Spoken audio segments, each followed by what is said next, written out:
The colony's ship Meridian's Hope drifted through the dark space between stars. Its engines had failed 3 weeks ago. Its food would last maybe 10 more days. Captain Sarah stood on the bridge and watched her crew try to stay calm. They were failing at that too. 2,000 souls slept in the chambers below.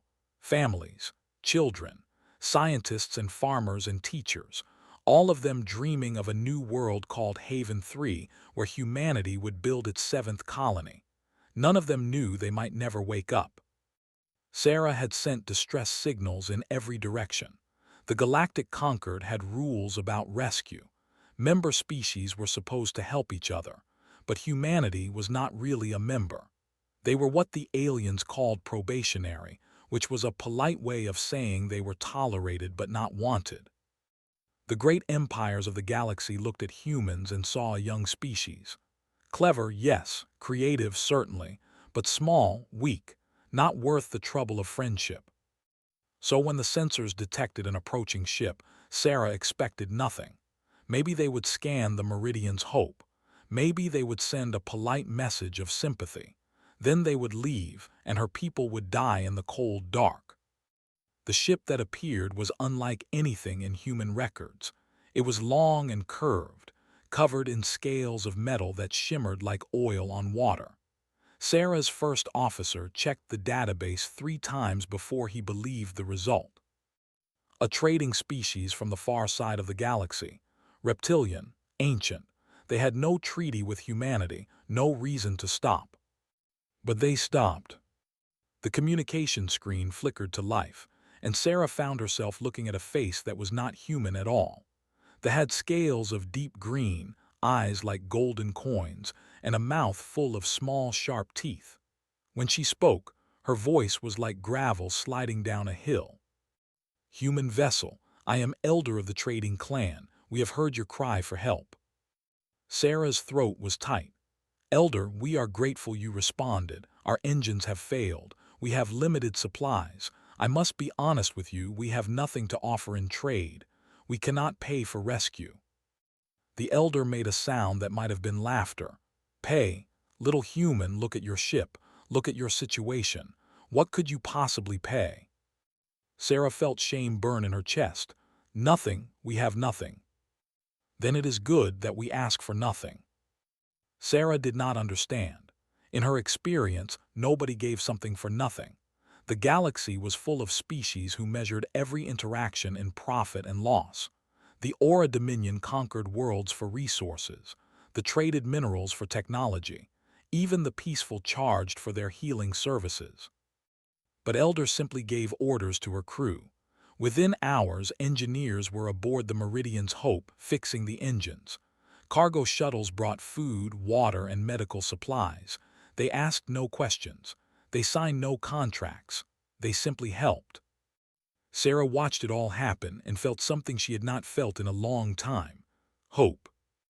On the 3rd day, when the repairs were almost complete, she asked Elder to share a meal with her. The food was strange but good.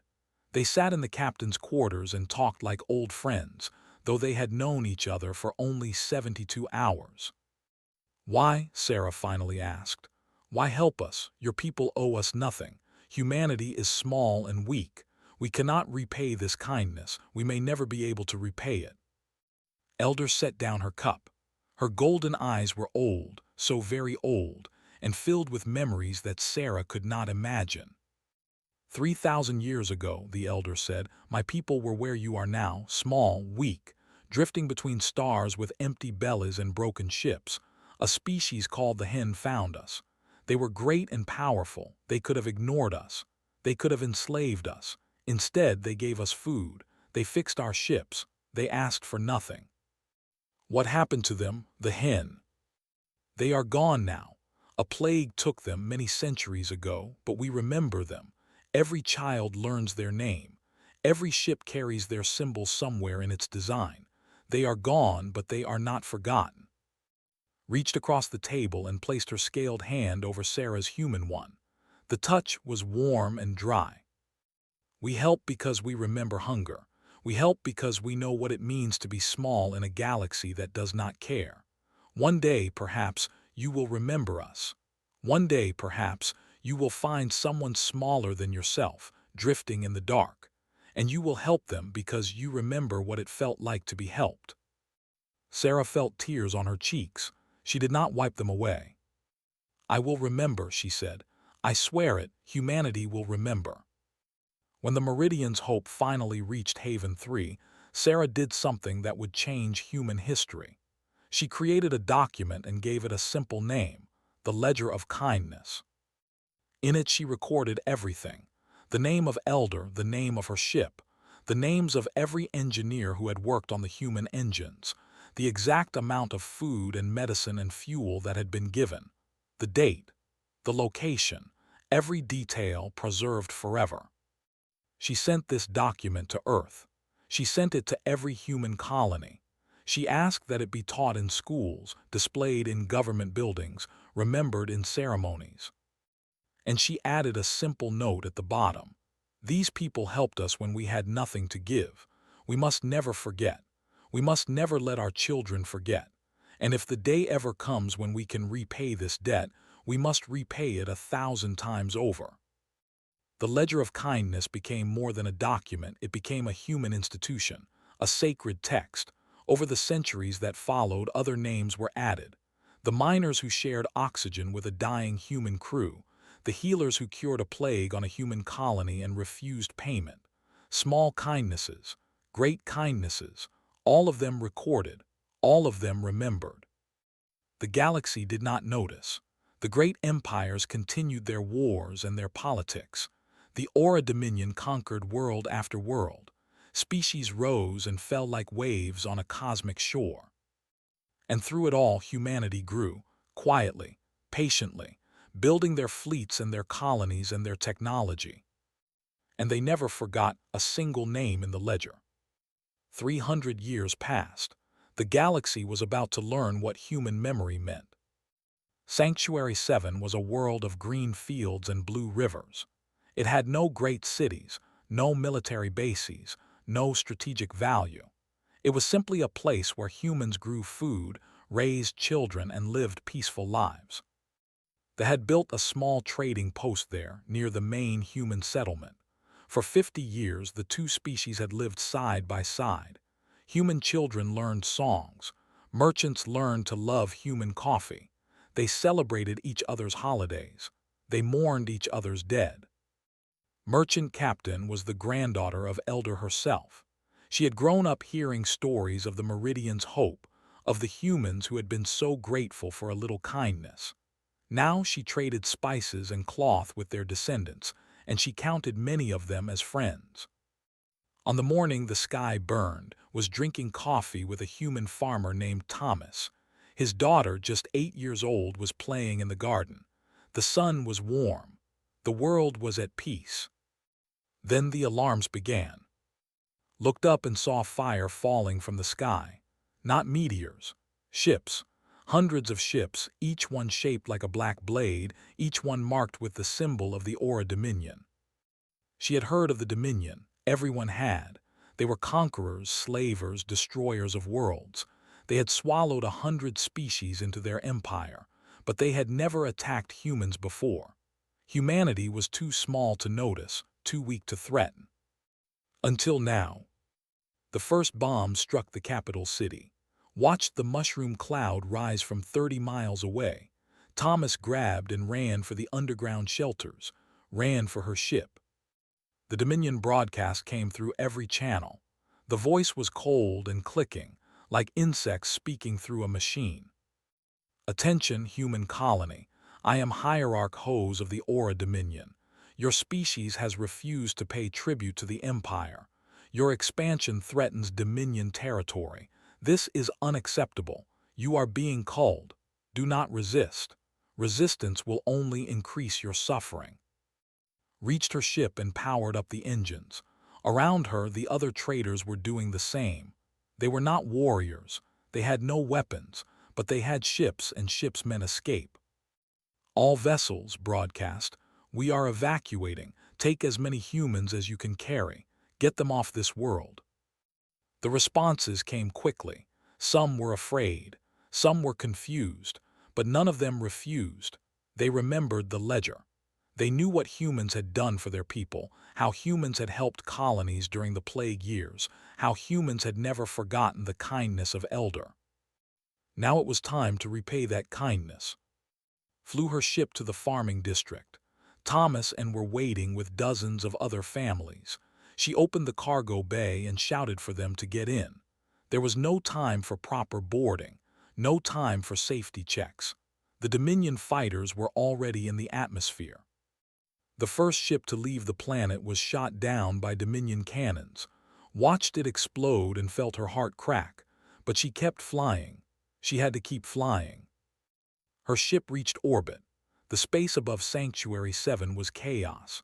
Dominion warships hung like black mountains, pouring fire down on the planet below.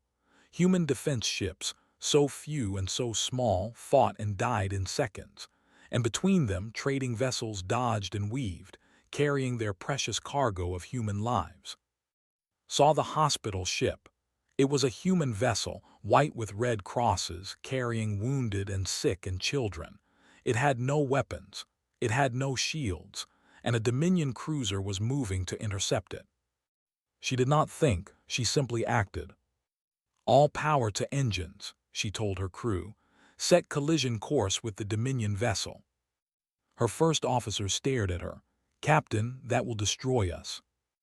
"I know. The humans in our cargo bay, they will die too." Looked at the hospital ship. 2,000 lives, children, families, people who had never done anything wrong except exist. Transfer the humans to the nearest vessel. Do it now. Then evacuate the crew. "Captain, that is an order." The transfer was fast and desperate. Humans scrambled through emergency tubes. Crew ejected in escape pods. Within minutes, she was alone on the ship. She thought of her grandmother. She thought of the story of the Meridian's hope. She thought of a human captain who had cried and promised to remember. The Dominion cruiser grew larger in her. She could see its guns turning toward the hospital ship. "For the ledger," whispered. She pushed the engines to maximum and flew straight at the cruiser. Her ship was small, but at full speed it was a missile. It struck the Dominion vessel amidships and exploded in a ball of white fire. The cruiser shuddered. Its guns went silent. The hospital ship escaped. On the escape shuttle, watched through a tiny window, she saw the explosion. She saw the ship die so that humans could live. She did not understand why. She was only 8 years old. But she would remember. She would remember for the rest of her life. Sanctuary 7 burned for 3 days. When the fires finally died, 60,000 humans were dead. The Dominion did not occupy the world. They simply left it as a corpse, a warning to other species who might think of resisting. 12 traders died that day. 12 ships that had no reason to fight, piloted by people who had no reason to die for humans. But they fought anyway. They died anyway. Because they remembered. Because kindness, once given, creates a bond that cannot be broken. When news reached Earth, the human government did not scream or cry or make angry speeches. They simply went quiet. Every human colony went quiet. Every human ship went silent. The galaxy watched and waited. They expected surrender. They expected begging. They expected humans to accept their place as a conquered people. They did not understand. They could not understand. Humans were not being silent because they were broken. They were being silent because they were thinking, planning, remembering. Remembering every name in the ledger of kindness. And opening a new ledger, a different ledger. The ledger of blood. In a refugee camp on a distant moon, sat alone and stared at the stars. She was 8 years old and she had lost everything. Her father, her home, her world. But she had been saved by a merchant who had died for her, a stranger who had become a hero, a name she would carry in her heart forever. Her name was. Did not know it yet, but she would spend her life preparing for what came next. She would join the human military. She would rise through the ranks. She would become an admiral. And one day she would come for Hierarch Hose. Not for revenge, for something deeper, something more terrible. For the Ledger, 10 years passed like a slow fire. The galaxy forgot about Sanctuary 7. It was one massacre among many, one tragedy in a universe full of tragedies. The Aura Dominion continued to grow. Hierarch Hose was promoted for his success in pacifying the human threat. The great powers of the Galactic Concord sent formal protests that meant nothing and did nothing. Humanity was expected to fade, to accept their place, to become just another broken species living in the shadows of their conquerors. Instead, they did something nobody expected. They became kind. Human ambassadors began appearing on distant worlds, not with threats or demands, but with gifts. They came to thee and offered advanced medical technology, freely shared. They came to the mining colonies and offered fusion reactors that would make their work safer and easier. They came to the healing temples and offered their own research into diseases that plagued alien species. They asked for nothing in return. The galaxy was confused. Species did not simply give away their secrets. Everything had a price. Everything was a negotiation. But the humans just smiled and said, "We remember what it means to receive kindness. We want to pass it on." Slowly, carefully, friendships grew. The who had never forgotten their own history with humanity welcomed the human ambassadors like family. The species of silicon-based miners who had once shared their oxygen with a suffocating human crew found that humans had spent decades designing technology specifically to help workers. The gentle healers who had saved a human colony from plague discovered that humans had named a medical research center after them. Hierarch Hose heard about these developments and laughed. His advisors showed him reports of the growing human alliances, and he dismissed them with a wave of his clawed hand. "What is this coalition?" he asked. "Traders, miners, healers, not a warrior among them. Humanity thinks they can threaten the Dominion with friendship." His spymaster, a cunning Dominion officer named, was less certain. "My hierarch, the humans are building something. I do not understand what it is, but it worries me." "You worry too much. Humanity is broken. They are simply trying to buy allies because they know they cannot fight us alone. But allies require payment. When the humans run out of gifts, their friends will abandon them." Bowed and said nothing more, but he increased his spy networks, watching humanity more closely. What he found disturbed him.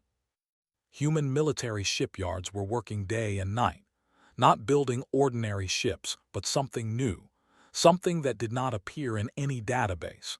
Human scientists were developing weapons that Dominion intelligence could not identify. Human soldiers were training in techniques that seemed strange and impossible.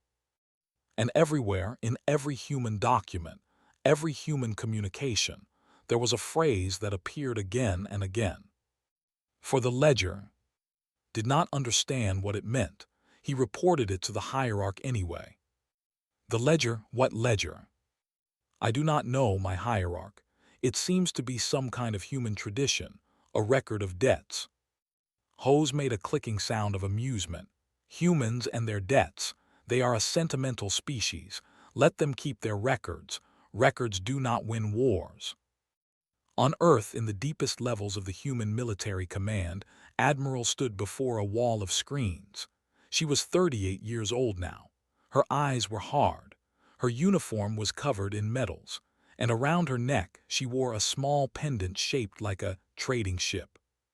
"Report," she said. General, her chief of staff, stepped forward.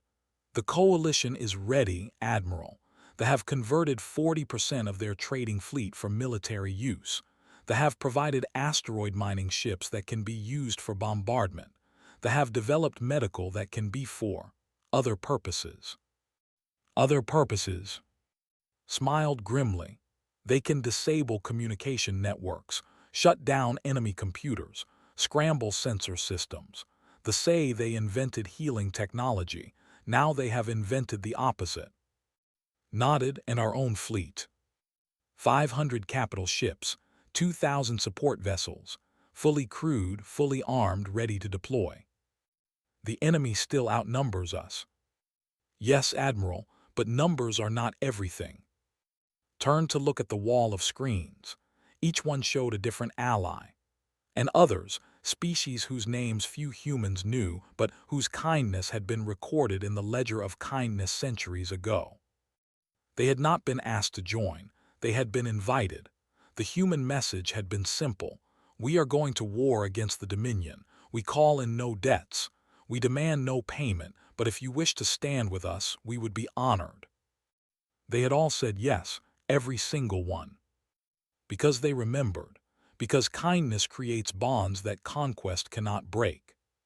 Send the message, you said. Hesitated. Admiral, once we send this message, there is no going back. The Dominion will know we are coming. I want them to know. I want Hose to understand exactly what is about to happen. She turned to face the communication console. Her face was calm. Her voice was steady. Attention, Aura Dominion. This is Admiral of the United Human Fleet. 10 years ago, you burned my world. You killed my people. You murdered the friends who tried to save us. You thought we would break. You thought we would forget. She paused. Her hand touched the pendant at her throat. We do not forget. We remember every kindness shown to us. We remember every cruelty. The ledger of kindness is now closed. We have repaid every debt we owed. But a new ledger has been opened. The ledger of blood. And your name, Hierarch Hose, is written at the top of every page. She leaned forward, her eyes burning. We are coming for you, not for revenge. Revenge is too small a word for what this is. We are coming because you hurt the people who loved us. We are coming because kindness must be protected. We are coming because the galaxy needs to learn what happens when you touch the friends of humanity. The message ended. The screens went dark. In the command center of the Dominion, Hierarch Hose watched the recording 3 times. His advisors were silent. His generals were pale. For the first time in his long life, Hose felt something he did not recognize. It took him a moment to understand what it was. Fear. The humans were coming, and they were not coming alone.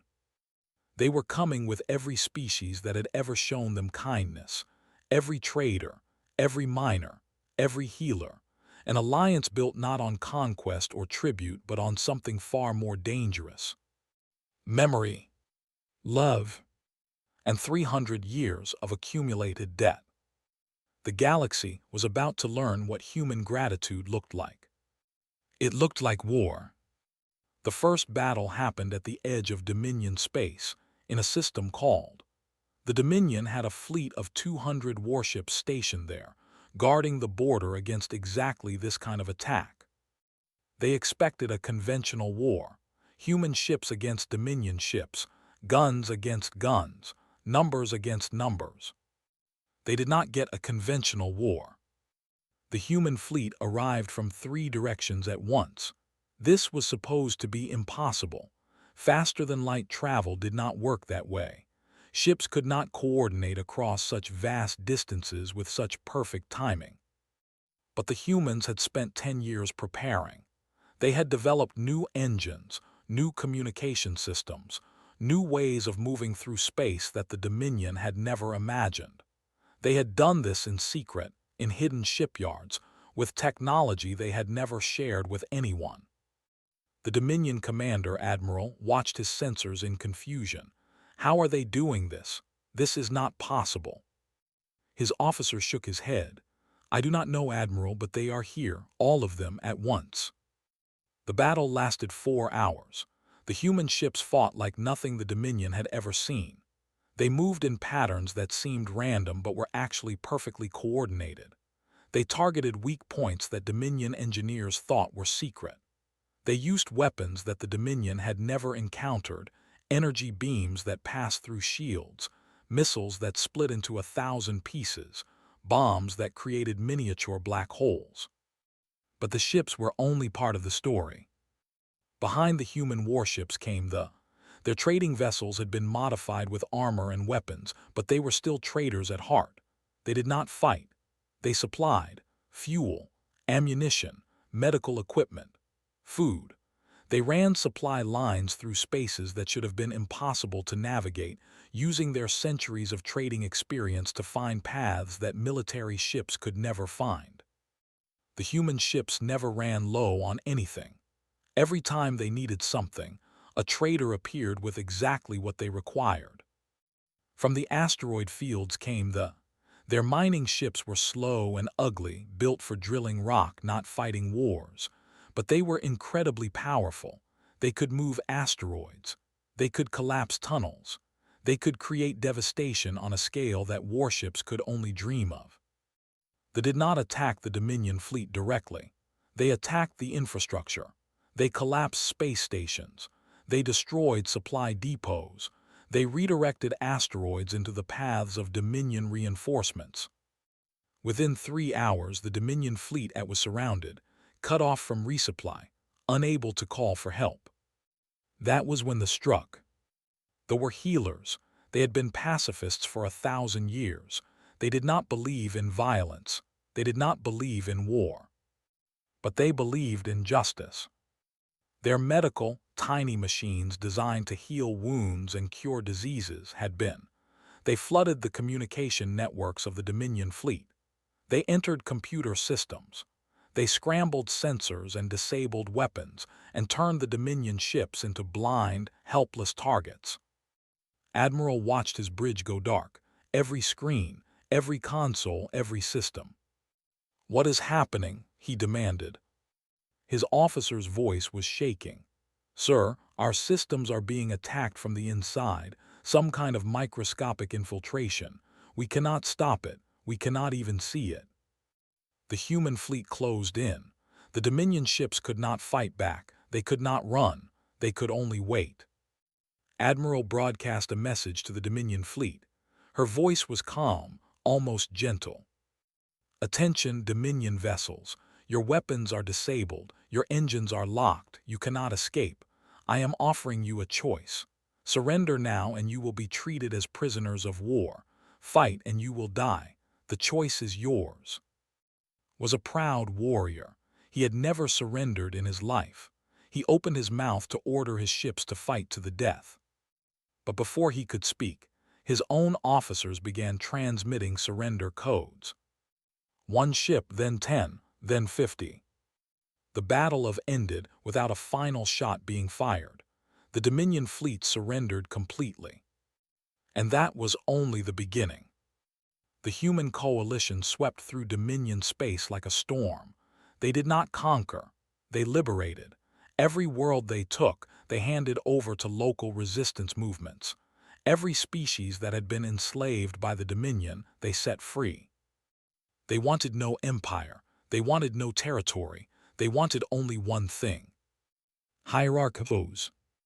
In the throne room of Prime, the Dominion hoes watched the reports come in. World after world falling. Fleet after fleet destroyed or surrendered. The empire he had spent his life building was crumbling around him. "How?" he demanded.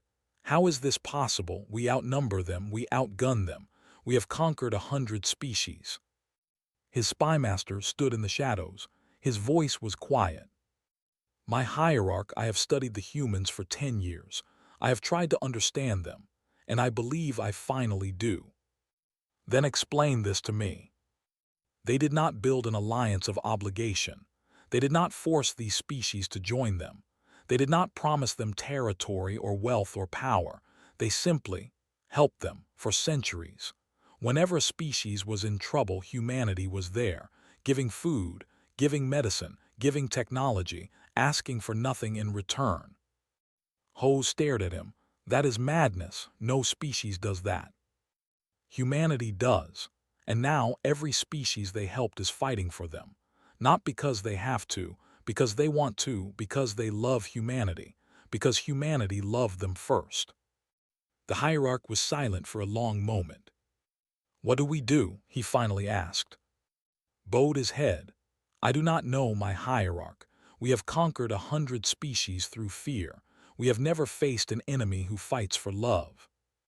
On the bridge of her flagship, the Kindness, Admiral watched the map of the galaxy change. Every day, more Dominion territory fell to her coalition. Every day, more enslaved species were freed. General stood beside her. "Admiral, the Hierarch has sent another surrender offer. He is willing to give us half the Dominion, all the territory we want, complete withdrawal from human space, full reparations." What about Hose himself? "He wants to keep his throne. He says he will agree to any terms if we let him remain as Hierarch." Looked at the pendant around her neck, the tiny ship, the memory of a woman who had died to save her. "No," she said. "Admiral, we are not here for territory. We are not here for reparations. We are here for justice. The ledger of blood demands one name. Hierarch Hose must answer for what he did." Nodded slowly. "Then we continue to Prime." "Yes, tell the Coalition. We end this at the Dominion. We take Hose alive. And we show him exactly why you do not touch the friends of humanity." The fleet turned toward Prime. The final battle was coming. And with it, a reckoning that would shake the galaxy to its foundations. Prime was a world of black towers and iron cities. For 1,000 years, it had been the heart of the Dominion, the seat of hierarchs who had conquered and enslaved half the galaxy. Its defenses were legendary. Its armies were countless. Its walls had never been breached. Until now. The human coalition fleet filled the sky above Prime like a second sun. 500 capital ships, 2,000 support vessels, and behind them the ships of a dozen allied species, all flying under a single banner. The banner showed a simple image, a hand holding a flower, the symbol of kindness given freely. Hierarch Hose stood in his throne room and watched the fleet descend. He had sent his best soldiers to the walls. He had activated every defense system. He had prepared for a siege that would last months, maybe years. The siege lasted 6 hours. Human soldiers did not fight like any enemy the Dominion had faced. They moved in small teams, using tactics that seemed chaotic but were perfectly coordinated. They did not try to destroy the Dominion forces. They simply went around them, through them, past them. They were not here to conquer Prime. They were here for one person. Admiral led the assault on the throne room personally. Her officers had begged her to stay on the ship to command from safety. She had refused. "A merchant died so I could live," she told them. "The least I can do is look her killer in the eyes." The doors of the throne room were 20 feet tall, made of solid iron, sealed with locks that were supposed to be unbreakable. Human engineers broke them in 3 minutes. Walked through the shattered doors with 50 soldiers behind her. The throne room was vast and dark, filled with statues of ancient hierarchs and trophies from conquered worlds. At the far end, on a throne made of black metal, sat Hose. He was old, older than had expected. His shell was cracked in places, his eyes clouded with age. He had been a terror once, a conqueror who had burned worlds without mercy. Now he was just a tired creature, sitting alone in the dark. "So," he said, "the humans have come at last." Stopped 10 feet from the throne. Her soldiers spread out behind her, their weapons ready but not raised. "Hierarch Hose," she said, "you are under arrest for crimes against humanity and against the species of the galactic conquered. You will stand trial for what you have done." Hose made a clicking sound that might have been laughter. "Trial? You think I fear your trial? I have conquered 100 worlds. I have killed millions. What can your trial do to me that would match what I have already done?" Reached into her uniform and pulled out a small device. It was a holographic projector, simple and old. "Let me show you something," she said. She activated the device. A screen of light appeared in the air showing a list of names, thousands of names, millions of names, scrolling endlessly too fast to read. "This is the ledger of kindness," said. "Every act of kindness ever shown to humanity by an alien species, Every gift, every sacrifice, every moment of grace. We have recorded them all. We have remembered them all. Hose stared at the list. What is the point of this? The point is that we remember. We remember the who saved our colony ship 300 years ago. We remember the who shared their oxygen with our dying crew. We remember the who cured our plagues. We remember every species that ever helped us, and we have spent 3 centuries helping them in return.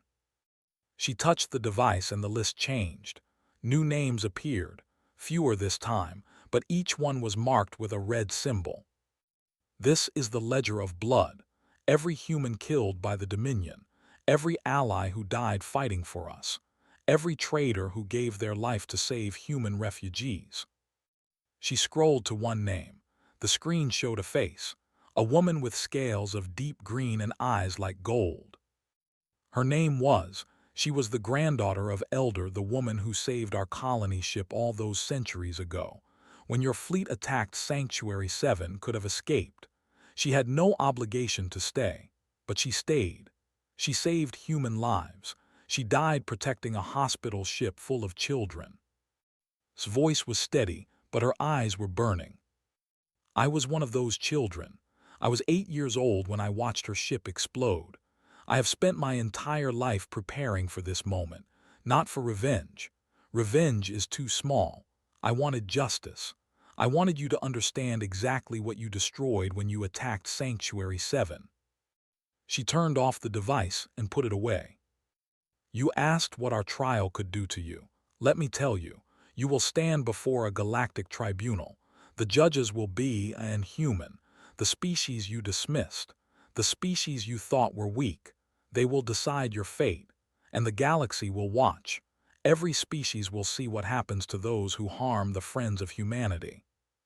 Hose was silent for a long moment. Then he spoke, and his voice was different, smaller, older. I do not understand you. No species in the galaxy would do what you have done. You do not conquer, you do not take revenge, you simply remember. Why? What do you gain from this? Looked at him with something that was almost pity. You have conquered 100 worlds and you still do not understand. Kindness is not weakness. Memory is not sentiment. When you help someone, when you save someone, when you give without expecting anything in return, you create a bond that cannot be broken. You thought the species who helped us were fools. You thought their kindness was a defect, but their kindness built us. Their kindness made us who we are. And when you hurt them, you hurt us. You hurt our family. She stepped forward, close enough to touch the old hierarch. That is why we came for you. Not because you killed 60,000 humans, because you killed the people who loved us, and humanity never forgets the people who love them. The trial lasted 3 months. Hose was found guilty of crimes against a dozen species. He was sentenced to spend the rest of his life on a prison world, surrounded by the descendants of the species he had enslaved. The Aura Dominion was dissolved. Its territory was divided among the species it had conquered. Humanity took nothing for themselves. They simply helped rebuild what had been destroyed. 1 year later, a monument was built on the ruins of Sanctuary 7. It showed a merchant, her arms spread wide, shielding a human child from flames. The child was carved with perfect detail, her face looking up at her protector with love and grief. The inscription at the base was simple. They remembered us, so we remembered them. On the day the monument was unveiled, an elderly elder traveled across the galaxy to see it. He was very old, one of the last who remembered Elder herself. He had heard the stories of the Meridian's hope. He had watched the war from afar. He had wept when he learned of sacrifice. Now he stood before the monument and looked up at the stone face of the merchant. A human child approached him. She was maybe 5 or 6 years old with dark hair and bright eyes. She held a small bouquet of flowers. "Are you sad?" she asked. The elder looked down at her. His golden eyes were wet with tears. "Yes," he said, "but also happy. It is complicated." The child nodded seriously, as if she understood. Then she held out the flowers. My mommy said I should give these to you. She said your people helped our people a long time ago. She said we should never forget. The elder took the flowers. His hands trembled. Your mother is wise, he said. She says humans always remember kindness. Is that true? The elder looked at the monument, at the stone protecting the stone child, at the inscription that promised eternal memory. Yes, he said, it is true, humans remember everything. The kindness and the cruelty, the love and the hate, they remember and they repay, always. The child smiled. Then I will remember you. I will remember your face and your name, and if you ever need help, I will help you, I promise. The elder knelt down, his old joints creaking. He looked into the child's eyes. Thank you, he whispered. That is the most precious gift anyone has ever given me. Above them, the stone figures of the monument stood eternal. And a human, bound together across the centuries by something stronger than conquest, stronger than fear, stronger than death itself. Kindness, memory, love. The galaxy had learned its lesson. Humanity was not dangerous because they were clever or strong or creative. They were dangerous because they remembered. They remembered every kindness. They remembered every cruelty. And their gratitude, like their vengeance, could tremble worlds.